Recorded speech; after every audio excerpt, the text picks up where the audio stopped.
ETF index mutual funds నేర్చుకుని stock మార్కెట్లో రాణించాలనుకుంటున్నారా? వెంటనే ఈ నెంబర్కి కాల్ చేయండి. నమస్తే రమ్మ గారు. నమస్తే జయ. ఏదన్నా చిన్న కథ చెప్తారండి? పెద్ద కథ చెప్తాను. చెప్పండి రమ్మ గారు. ఈ మన సిండ్రెల్లా లాంటి కథలు కొన్ని కొన్ని భలే ఆసక్తికరంగా ఉంటాయి. సిండ్రెల్లా ఒక ప్రత్యేకమైన కథ కదా. కొంచెం అటు ఇటుగా ఉన్న ఒక కథ చెప్పుకుందాం. పూర్వం అట ఈ బాగ్దాదు నగరపు కథలు ఇవి బాగున్నాయి, అరేబియన్ స్టోరీస్. పిల్లలు మీకు మగ పిల్లలు కదా రమ్మగారు, వినరేమో బహుశా. ఆడపిల్లలు ఉంటే ఎంతసేపు సిండ్రిల్లా స్టోరీలేనండి. క్యారెక్టర్లు వీళ్ళు ఒకళ్ళు సిండ్రిల్లా, ఒక స్టెప్ మదరు, ఒకళ్ళు మామూలు మదరు, భలే ఉంటాయి రమ్మగారు. మా అబ్బాయిలు కాగోలేదు, మగపిల్లలు కదా.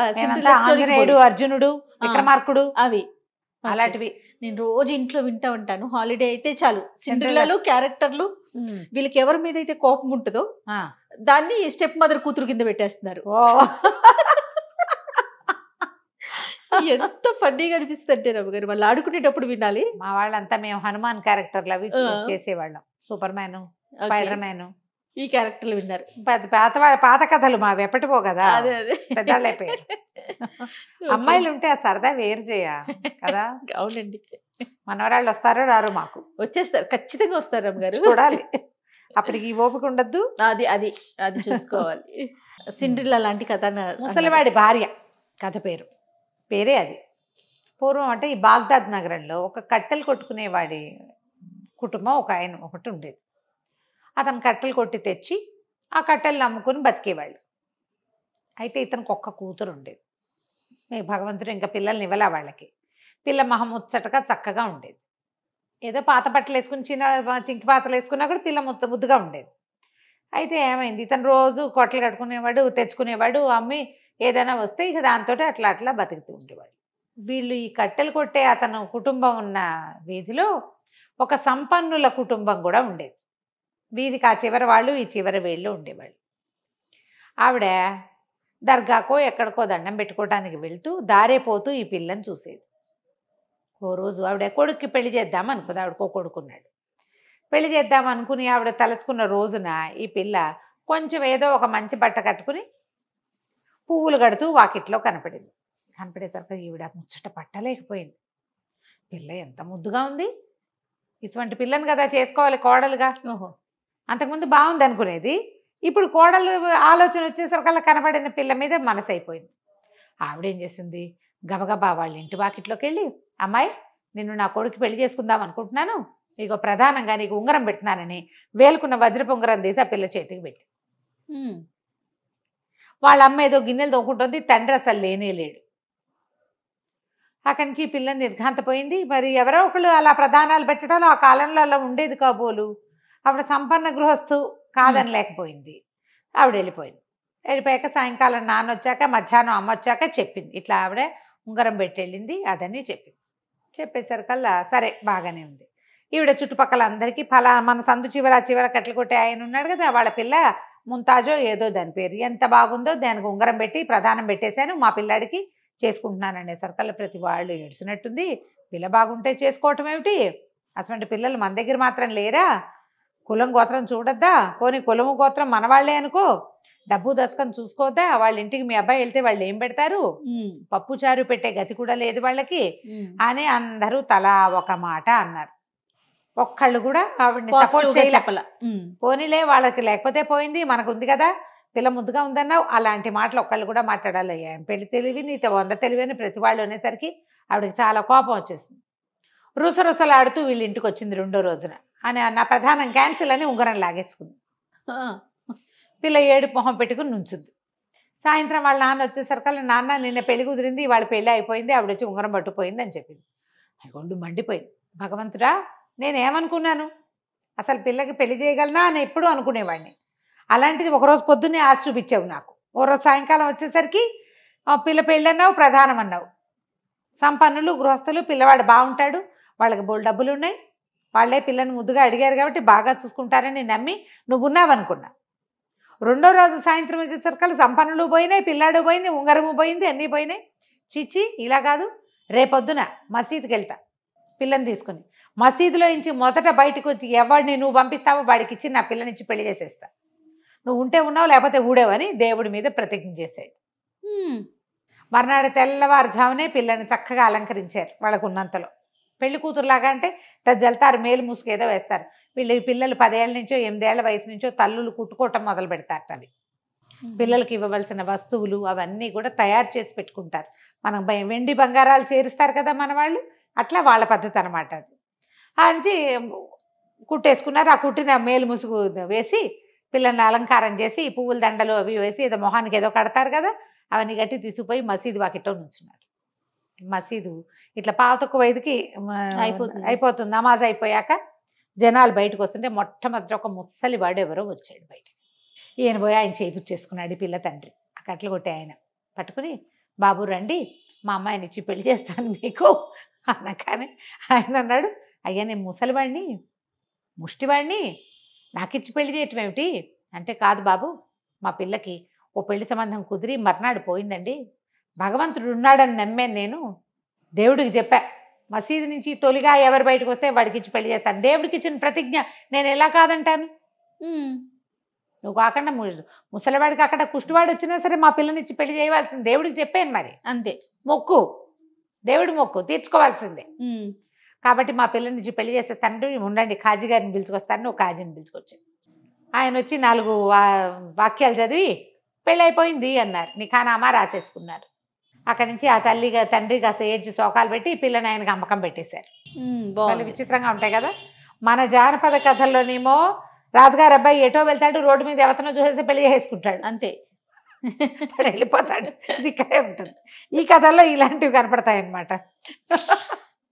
అక్కడి నుంచి ఏమైంది, వీళ్ళు ఈ పిల్లని ఆయనకి ఇచ్చి పంపించేశారు. ఆ ముసలాయన ఈ మసీద్ నాకు ఎక్కువ దూరం నేను వెళ్ళను, ఈ మసీదు పక్కనే అని చెప్పేసి మసీదు పక్కనే ఒక చిన్న కొట్టం లాంటి ఒక గది ఉంది. ఆ గదిలో తీసుకెళ్ళి పెట్టాడు అమ్మాయిని. రోజు సాయంకాలం 5 రాగి కాసులు 5 ఒక రొట్టె తెచ్చి ఇచ్చేవాడు. కాపురాన్ని పంపేశారు. ఇక ఆ పిల్లజోళ్ళకి వీళ్ళు వెళ్ళకూడదమ్మా, నాన్న వెళ్ళిపోయారు. సాయంత్రం అయ్యేసరికల్లా 5 కాసులు తెచ్చిచ్చేవాడు, ఒక రొట్టె ముక్క తెచ్చిచ్చేవాడు. ఆ పిల్ల రొట్టె ముక్క తిని ఆ 5 కాసులతో ఏమొస్తే అదే కట్టుకుని అదే పెట్టుకుని అటగే ఉండేది ఆ గదిలో భర్త వచ్చేదాకా. సాయంత్రం వచ్చేవాడు, వెళ్ళిపోయేవాడు. ఇదే కథ నడిచింది. ఇంతలో ఏమైంది, కొద్ది రోజులు పోయాక ఈ తల్లి పిల్లని చూసొద్దామని వెళ్ళింది. వెళ్ళేసరికల్లా చిన్న గూడు లాంటి గుడిసె, అందులో ఏ పోషణ లేకుండా అర్భనాకారంగా తయారైన తన పిల్ల మురిగ్గా పాడుగొట్లాడుకుంటూ, ఆ ఇంట్లో వస్తువులు లేవు, ఏమీ లేవు, పిల్ల ఏం తింటోందో, ఏం పోషణ ఉంది, అంతేగా. దాంతో ఆవిడ లబోది బొమ్మ నేర్చింది. అయ్యో పిల్ల ఇట్ట అయిపోయింది, చింకి గుడ్డలతో అయిపోయింది, బట్టలు లేవు, పాతలు లేవు, దీనికి ఇట్లాంటి పెళ్లి చేసాం, భగవంతుడు లేడా అని ఏడ్చింది. అక్కడి నుంచి మా ఇంటికి రమ్మనేసరికల్ పిల్లని, రానమ్మా, మా ఆయన సాయంత్రం అయ్యేసరికి వచ్చేస్తాడు, భర్తను అనుసరించి వివాహాన్ని గౌరవించాలి, అది సిద్ధాంతం. మా ఆయన వచ్చేసరికి ఆయన వచ్చేసరికి మళ్ళీ తీసుకొస్తాను. ఇంటికి వెళ్ళాక ఆవిడ ఏం చేసింది, తల్లి శుభ్రంగా పిల్లకి తలెట్టి పోసి, వాళ్ళకు ఉన్నంతలో తలెట్టి పోసి అన్నం పెట్టి కొంచెం తన దగ్గర ఉన్న మంచి బట్టలు ఏవో ధరింపజేసి కూర్చోబెట్టుకుంటే, ఈ లోపల ఏమైంది, వీళ్ళ వీధి చివరి సంపన్న గృహస్థు ఇంట్లో పెళ్ళి. ఏ కుర్రాడికైతే దీన్ని చేసుకుంటామన్నారో ఆ అబ్బాయి పెళ్ళిట. అక్కడి నుంచి వాళ్ళు పెళ్లి పిలుపుకొచ్చారు, పెళ్ళికి రమ్మన్నారు. ఈవిడంది, అమ్మ రావే, వాళ్ళ ఇంట్లో పెళ్ళి, మన వీధి చివరి మన చిన్నప్పటి నుంచి ఇక్కడే ఉన్నారు కదా, పెళ్ళికి వెళ్దామని అనేసరిగా పిల్లంది, నేను రాను, వాళ్ళ ఇంట్లో పెళ్ళికి మా ఆయన అడగకుండా నువ్వు రమ్మంటే నేనేటా వస్తానమ్మా, అట్లా రాకూడదు, నేను రాను. అత్తగారు ఏం చేసింది, పిల్లని వెంబడి పెట్టుకుని సాయంకాలం మసీదు పక్కన ఉన్న ఆ చిన్న డేరాకి తీసుకుపోయింది కూతుర్ని. తీసుకుపోతే ఏమైంది, అక్కడికి వెళ్ళాక అల్లుడు గారు, ఫలానా మా వీధి చివర ఉన్న సంపన్నుల ఇంట్లో పెళ్ళండి, మా చుట్టాలు పక్కాలు అంతా వస్తారు, మా వీధిలో వాళ్ళంతా వెళ్తున్నారు, మేము అదే అక్కడ ఉన్న వాళ్ళమే కదా, వాడకట్టులో పెళ్ళికి వెళ్ళకపోతే బాగోదు కదా, తెల్లారులేస్తే మొహాలు చూసుకోవాలి, మరి మా అమ్మాయిని కూడా తీసుకెళ్తానంటే మా అమ్మాయి రానంటుందంటే, ఎందుకు వెళ్ళావు, వెళ్ళన్నాడు ఆయన. అనేసరికల్లా కాదు నేను వెళ్ళను, నాకు ఇష్టం లేదు అంది. అనేసరికల్లా ఎందుకు, ఆ అబ్బాయి నేను పెళ్లి చేసుకోవాల్సిన వాడు కదా, చక్కగా అలంకరించుకుని వెళ్దు కానీ ప్రేమలో పడితే వాడిని పెళ్లి చేసుకుందు కానీ అంటే, చీచి అంది అమ్మాయి. చీచి, నేను అట్లా చేసుకోను, నేను ససేమిరా వెళ్ళనంటే, నువ్వు వెళ్ళి తీరాలి, నా ఆజ్ఞ అన్నాడు మొగుడు, ఆ ముసలాయన. సరే, ఇంతలో ఈ అమ్మాయికి 5 కాసులు రొట్టె చేతిలో పెట్టాడు. ఆ పిల్ల రొట్టె తింటుండగా ఆయన వెళ్ళిపోయాడు. ఆయన కాసేపట్లో ఏమైంది, ఓ బండి వచ్చింది. ఓ బండిలోంచి ఒక 2 ఆడవాళ్ళు దిగారు. చక్కగా మంచి భలేగా ఉన్నారు వాళ్ళు, బండి కూడా సూపర్గా ఉంది. ఆయన వెళ్ళిన 1 గంటకు వచ్చారు వీళ్ళు. చీకటి పడుతోంది. అమ్మాయి రాత్రికి పెళ్ళే వెళ్ళాలి అంటోంది తల్లి, మీ ఆయన వెళ్ళమన్నాడు కదా అంటే, అమ్మాయి పాత బట్టలతోటి వెళ్ళకపోతే ఏమైందమ్మా పెళ్ళికి అంటే, ఆ బండిలో వచ్చిన వాళ్ళు పెద్ద ఇంత పళ్ళెం ఇంత పెద్ద సంచి పుచ్చుకొచ్చారు. పుచ్చుకొని లోపలికి వచ్చి, అమ్మాయి ఫలానా ముసలాయన పెళ్ళానివేనా నువ్వు అని అడిగారు. అవునండి అనేసరికి, మీ ఆయన పంపించాడు నువ్వు ఎక్కడికో పెళ్ళికి వెళ్ళాలట కదా, నిన్ను అలంకరించమన్నాడని శుభ్రంగా అమ్మాయికి ఫేషియల్ చేసేసి హెయిర్ స్టైల్ నీట్గా అందంగా చేసేసి మంచి బ్రహ్మాండమైన లెహంగా తెచ్చారు. బట్టలు, వాళ్ళు తెచ్చిన నగలు, బట్టలు వీళ్ళ జీవితంలో వాళ్ళ ఊహకు కూడా రావు. చక్కగా అలంకారం చేశారు. చేసి ఇంకో బండి వచ్చింది, ఈ బండి ఎక్కి పెళ్ళికి వెళ్ళమన్నారు. బాగుంది. అక్కడి నుంచి వేళ్ళకి ఉంగరాలు పెట్టారు. నువ్వేదైనా నీ ఒంటి మీద వస్తువుల్లో ఒకటి పెళ్లి కూతురికి బహుమతిగా ఇవ్వమన్నాడు మీ ఆయన అని చెప్పారు. పెళ్ళికి వెళ్తుంటే మరి పెళ్లి కూతురికి బహుమతి ఇవ్వద్దు. సరే అక్కడి నుంచి తల్లి పిల్ల ఇద్దరు బండి ఎక్కారు. వెళ్ళమన్నాడు కదా భర్త, వెళ్ళారు. పెళ్ళికి వెళ్ళేసరికి పెళ్లిలో అందరూ నిర్ఘాంతపోయారు. ఇదేవరు, ఈ చందమామ ఇక్కడి నుంచి వచ్చింది, ఈ పిల్ల ఎవరు ఎవరు ఎవరు ఈవిడ మా కూతురే అంటుంది, ఇదేవిడు వీళ్ళ కూతురు ఇలా ఇలా అయిపోయింది అని ఆశ్చర్యపోతున్నారు. అక్కడి నుంచి ఇంకా నిఖానామా చదవాలి, ఇంకా సమయం ఉంది కాస్త. పెళ్లి కూతుర్ని పెళ్లి కొడుకుని పక్క పక్కన నుంచోబెట్టారు.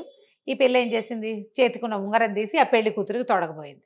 తొడగబోయేసరికల్లా ఆ పెళ్లి కొడుకు దీన్ని చూసేసరికల్లా నిర్ఘాంతపడి ఆ అమ్మాయి కేసి చూడడం మొదలుపెట్టాడు. ఇవి పెళ్లి కూతురు ఉంగరం పెట్టించుకుంది.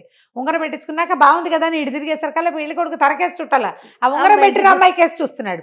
చూసింది పిలిచినా పలకటాల వాడు అట్లా నోరు తెచ్చుకొని మైమర్చిపోయినాడు. దాంతో ఈ అమ్మాయి ఏం చేసిందో చేతుకున్న ఉంగరం తీసి విసిరుకొట్టి నాన్న అమ్మ అని కేకేసి, వీడు వచ్చిన దాని ఎవత్వం ఇంకో చూస్తున్నాడు, ఈ పెళ్లి నేను చేసుకోను, నేను వెళ్ళిపోతాను అనేసి ఆరవడం మొదలుపెట్టింది. అరిచినా వీడు ఇంకా పెద్దగా స్పృహలోకి రాలా, విరిపిస్తున్నాయి అరుపులు. అమ్మాయి కేసే చూస్తున్నాడు. ఇంతలో ఏమైంది, పిల్లంది, అమ్మాయి ఏమిటో ఇక్కడ గలాభాగా ఉంది, పదమ్మ మనం వెళ్ళిపోదాము, ఈ నగలు నాణ్యాలు వాళ్ళకి ఇచ్చేసేయాలి అని చెప్పి ఆ బండిలో తల్లి పిల్ల ఇద్దరు దాని ఒరిజినల్ గుడిసిందిగా అక్కడికి వచ్చేసారు. ఈ అమ్మాయి ఏం చేసింది, నగలు నాణ్యాలు అన్నీ తీసేసి ఆ వస్తువులన్నీ మూటగట్టి ఆ బండిలో పెట్టి, అబ్బాయి ఎవరిని దగ్గర నుంచి ఇవన్నీ తెచ్చావో వాళ్ళకి ఇచ్చేసేయమని చెప్పి పంపించేసి, అక్కడేమో ఆ సంపన్న గృహస్థింట్లో పెళ్ళి అయిపోయింది. ఆ పిల్ల వెళ్ళిపోయింది కదా, మాటల మీరగా చుట్టుపక్కల వాళ్ళు అన్నారు, ఏమిందమ్మా అంత గోల్ చేస్తావు, ఆ పిల్ల వీడికి తప్పిపోయిన పెళ్ళాము, అది ఆశ కొద్దీ ఓసారి చూశాడేమో, చూస్తే ఏమైంది అని పొట్టాడారు. చుట్టుపక్కల వాళ్ళు అందరూ కలగ చేసుకుని మాట్లాడతారు కదా పెళ్లి చేయాలని. దాంతో వీడికి ఏమిటి, ఈఎంఐ అయినా మా అమ్మ నాకు తప్పించిన పెళ్లి కూతురు, అయితే నాకు అదే కావాలి, ఈ పోడు మొహద్దు నాకు వద్దన్నాడు. ఇలా అనేసరికల్లా ఆ పిల్ల తండ్రి వాడెందుకు ఒప్పుకుంటాడు, వాళ్ళకి తిక్కరేగింది. వాళ్ళకి మేము చచ్చినా మా పిల్లని వీడికి ఇచ్చి పెళ్లి చేయము, మేము ఇచ్చినవన్నీ మాకు ఇచ్చేసేయండి అని చెప్పి వాళ్ళు తెచ్చిన స్వీట్లు హాట్లు తట్టా పుట్టా బంగారం గింగారాన్ని మూట కట్టుకుని పట్టుకుని వెళ్ళిపోయారు. పెళ్ళి అయిపోయింది. ఈ పిల్లాడేమో అసలు ఆ పిల్ల ఎక్కడుంది, ఇది రావటం ఏంటి, ఇంత అందగత్తెని నాకు ఇట్లా చెడగొట్టేసావా అమ్మ అని అమ్మ మీద పడి ఏడ్చిపోట్టాడు. వాళ్ళ అమ్మ ఏమంది, సరే నేనేం చేయనురా నాయన, వాళ్ళు ఎవరికో బిచ్చగాడికి ఇచ్చి పెళ్లి చేసుకున్నారట, కావాలంటే ఆ పెళ్లి విడిపించి నువ్వు తెచ్చుకో, నేను పిల్ల అందంగా ఉందంటే వీళ్ళంతా కులం గోత్రం డబ్బు దశకమని అందరూ కలిసి చెడగొట్టారు, ఇప్పుడు అది నగలేసుకుని తయారయ్యేసరికల్లా అది అందగత్త అంటున్నారు, కావాలంటే తెచ్చుకోమంది. సరే ఇతను అమ్మాయి ఎక్కడుందా అని వెతకడం మొదలుపెట్టాడు. వెతికి చివరికి ఈ మసీదు పక్కన ఉన్న చిన్న గుడిసెలో ఉంటుందని తెలిసింది. అక్కడికి వచ్చేసాడు. వచ్చేసరికల్లా పదే అడగటం మొదలుపెట్టాడు, నన్ను పెళ్లి చేసుకుంటే అమ్మాయి తెగ తిట్టిపోతుంది, నేను పెళ్లి చేసుకోవటం ఏమిటి, నువ్వు ఎవరితోనో చేసుకో, నాకు పెళ్ళి అయిపోయింది, పెళ్ళి అయిపోతే ముష్టివాడితో ముసలివాడితో ఎలా ఉంటావంటాడు. ఎలాగోలాగా ఉంటారు, ఎలా ఉన్నా సరే మా నాన్న దేవుడు ఆజ్ఞ మీద నాకు ఒక పెళ్లి చేశాడు, నేను దేవుడు ఆజ్ఞని గౌరవిస్తా, మా నాన్న ఆజ్ఞని గౌరవిస్తా, పెళ్ళిని గౌరవిస్తా, ముసలిగా ఉన్నా ఇంకోలా ఉన్నా నాకు నా మొగుడే కావాలి, నువ్వు నాకు పనికిరాదు. వాడేమో ఒప్పుకోవాలి, ఇలా నువ్వు ఒక ముసలివాడి దీంట్లో ప్రాపకంలో ఉంటానికి వీల్లేదు. ముసలివాడు వచ్చాడు, ఇంతలో భర్త వచ్చాడు. వచ్చేసరికల్లా భర్త అన్నాడు, నువ్వు పెళ్లి చేసుకో, నేను నీకు ఆజ్ఞిస్తా అంటే, నువ్వు కాదు, అల్లా ఆజ్ఞిస్తే తప్పిస్తే నేను చేయను, అల్లా ఆజ్ఞించిన చచ్చిపోతాను కానీ వీడిని పెళ్లి చేసుకోను నేను, భగవంతుడు ఇచ్చిన ఆజ్ఞ పెళ్ళి, దీన్ని మేరును నేను, నువ్వు చెప్పినా సరే, అయితే సుల్తాన్ మాట వింటావా అన్నాడు. సుల్తాన్ దగ్గరికి తీసిపోయి ఇవ్వండి అని చెప్పేసరికల్లా వీడేమన్నాడు, ఇలాగ ఒక చెల్లని పెళ్ళి ఒక రోజుకు ఒకసారి మొహం చూపించే మొగుడితో ఎలా ఉంటుంది, ఈ అమ్మాయిని నాకు ఇచ్చి చేయాల్సిందని సుల్తాన్కి ఒక ఉత్తరం రాశాడు. ఉత్తరం పెట్టారు సుల్తాన్ దగ్గరికి. పెడితే సుల్తాన్ వెళ్ళని ఈ కేసు చూస్తాను రమ్మన్నాడు. రమ్మనేసరికల్లా ఇద్దరు వెళ్ళారు. వీడేమో ఈ అమ్మాయి నాకు ప్రధానమైన అమ్మాయి, వాళ్ళ నాన్న ఎవరికో ఇచ్చి పెళ్లి చేశాడు, ఇప్పుడు నాకు ప్రధానం చేసిన పిల్ల నాకే కావాలి అని వీడు. మా నాన్న అల్లా ఆజ్ఞ చొప్పున ఒకళ్ళకి నన్ను ఇచ్చి పెళ్లి చేశాడు, భగవంతుడి ఆజ్ఞ, నేను అది మీరను, నీ భర్తను నువ్వు గుర్తుపడతావా అని ప్రశ్నించారు. గుర్తుపడతానన్నాడు. గుర్తుపడతానంది. సరే అయితే అమ్మాయి జనానాలో ఉంటుంది కదా, గుర్తుపడతావేమో, బయటకు వచ్చి చూడు అని చెప్పాడు. చెప్పేసరికల్లా సుల్తాన్ గారు కుర్చీ దిగి కిందకు వచ్చాడు. ఈ అమ్మాయి నిర్ఘాంతపోయింది, ఇతనే నా భర్త అని చెప్పింది. అతనికి ఇక్కడ ఒక కత్తిఘాటు ఉంది, ఆ ముసలాయనకి. ఇది సుల్తాన్ కూడా సేమ్ డిట్టో అక్కడే చోట ఆ జీబురు గడ్డం మీద ఇక్కడ ఒక ఘాటు కనపడుతోంది అనమాట. ఆయన భర్తకి ముసలతను కదా, ఇట్లా ముసలి గడ్డము, జుట్టు ఇట్లా జీబుగా ఉంటుంది, మొహంతో ఇలా కుంచుకుపోయినట్టుంటుంది, వంగిపోయి నడుస్తాడు. ఈ సుల్తాన్ టైం అని చువలాగా నుంచుని ఉన్నాడు, కానీ అతని మొహం సేమ్ డిట్టో ఆ ముసలివాడి మొహమే. ఇక్కడ ఒక ఘాటు ఉంది, ఈ ఘాటు ఉన్నవాడే నాకు భర్త అని చెప్పింది అమ్మాయి. చెప్పేసరికల్లా ఒప్పేసుకున్నాడు ఆయన. ప్రజల్ని పరీక్షించటం కోసం నమాజులు చేయడానికి ఎంతమంది వస్తున్నారో చూడడం కోసం ఆయన మసీదుకి వచ్చాడు. వచ్చి ఆ మామూలు సుల్తాన్ వేషంలో రాకుండా అతను యువకుడు మారు వేషంలో, ముసలి వేషంలో వచ్చాడు.